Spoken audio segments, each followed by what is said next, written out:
Baik, Assalamualaikum warahmatullahi wabarakatuh. Perkenalkan, nama saya Vika dengan NIM A03240006, Program Studi Agroekoteknologi A.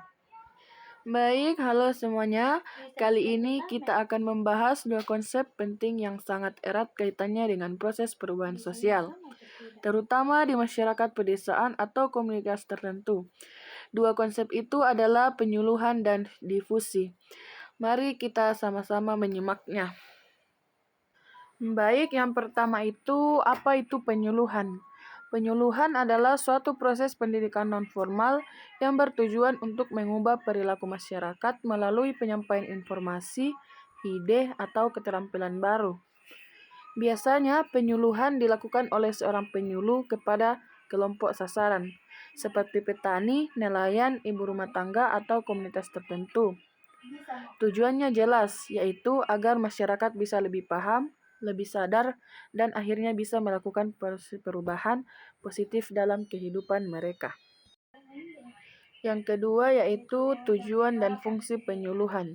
Tujuan utama dari penyuluhan yaitu yang pertama memberikan pengetahuan atau informasi baru, yang kedua mengubah sikap dan perilaku masyarakat, yang ketiga meningkatkan keterampilan dalam bidang tertentu, yang keempat memberdayakan masyarakat agar mandiri dan sejahtera.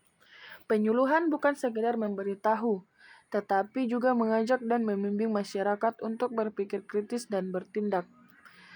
Penyuluh berfungsi sebagai yang pertama komunikator, pendidik, motivator, dan agen perubahan. Selanjutnya yaitu proses penyuluhan. Proses penyuluhan biasanya terdiri dari 4 langkah utama. Yang pertama, identifikasi masalah. Penyuluh perlu tahu apa yang sedang menjadi persoalan masyarakat. Yang kedua, perencanaan program. Materi disesuaikan dengan kebutuhan sasaran. Yang ketiga, pelaksanaan kegiatannya itu bisa melalui pertemuan, diskusi, simulasi, bahkan demonstrasi. Yang terakhir yaitu evaluasi, yaitu dilihat apakah terjadi perubahan pengetahuan atau perilaku. Jadi yang penting itu penyuluhan harus menggunakan bahasa yang mudah dimengerti dan pendekatan yang bersifat partisipatif. Selanjutnya materi yang kedua itu apa itu difusi. Setelah kita pahami tentang penyuluhan, sekarang kita akan membahas tentang difusi. Jadi difusi adalah proses penyebaran suatu inovasi, bisa berupa ide, cara kerja baru, atau teknologi dari satu individu ke individu lain dalam suatu sistem sosial. Difusi terjadi saat seseorang memperkenalkan hal baru, kemudian orang lain mengadopsi dan akhirnya menyebar ke seluruh kelompok masyarakat. Misalnya, awalnya hanya satu petani yang menggunakan pupuk organik, lalu dia cerita ke tetangga, kemudian tetangganya ikut mencoba. Lama-kelamaan seluruh desa ikut mengadopsi. Inilah proses difusi inovasi. Selanjutnya yaitu komponen difusi inovasi. Menurut Everett Rogers, ada 4 elemen utama dalam difusi. Yang pertama, inovasi, yaitu ide atau hal baru yang ditawarkan, misalnya sistem tanam hidroponik. Yang kedua, komunikasi, yaitu saluran yang digunakan untuk menyebarkan inovasi, bisa dari mulut ke mulut, media sosial, atau penyuluhan. Yang ketiga, waktu. Berapa lama masyarakat menerima inovasi tersebut. Yang terakhir itu sistem sosial, yaitu siapa saja yang terlibat dalam lingkungan seperti apa mereka hidup.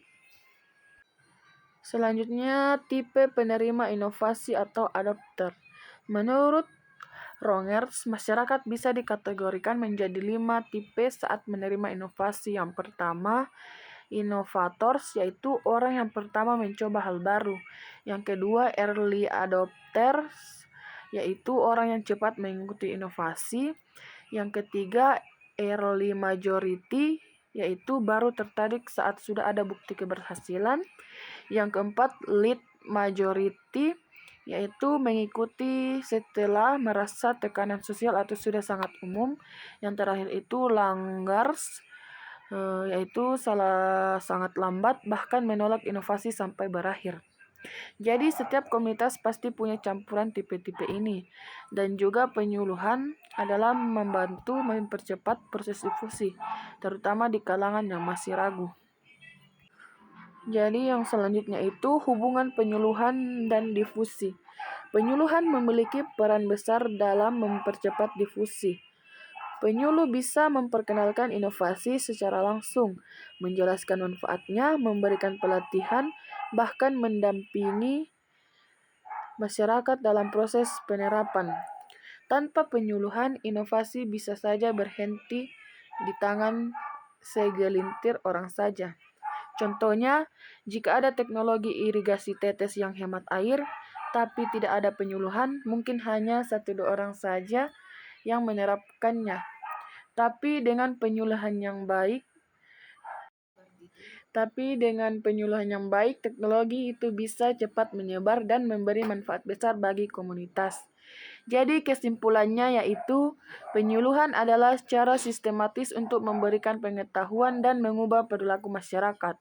Difusi adalah proses penyebaran inovasi ke berbagai lapisan masyarakat. Jadi keduanya saling berkaitan. Penyuluhan mempercepat difusi dan difusi hanya bisa terjadi secara maksimal jika ada penyuluh yang efektif.